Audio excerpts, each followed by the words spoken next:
opened 2 stores. They were going nowhere. One in Hunt Street and one over the North Sydney. They're going nowhere. And there was a guy, the Solomons, who had 12 stores. So I went and saw him and I said, "Do you want to sell your business?" And he said, "No." I said, "Well, if you don't sell your business, we're going to open next door to you or everywhere in Sydney. We're going to cut the bloody prices by 20% on you." I said, "We'll give you $1 million." We'd spoken to the bank who were prepared to lend us $1 million. I went back the next day and he said, "Okay, deal's done. I'll sell it for $1 million, provided you employ my son as a manager for New South Wales."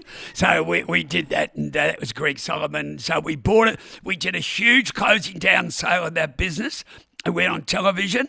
Harold Mitchell did it, and Lionel Hunt and these guys from Macy's Williams. We bought that business, closed it down, and we got a lot of more stock of their brands and put it all on. And then we did an opening sale with our brand, and we paid the $1 million back in 3 or 4 months. We generated $1 million of cash flow in the closing down and the reopening. Just geez. And of course, then what we could afford to go on television, because like McDonald's, you can't.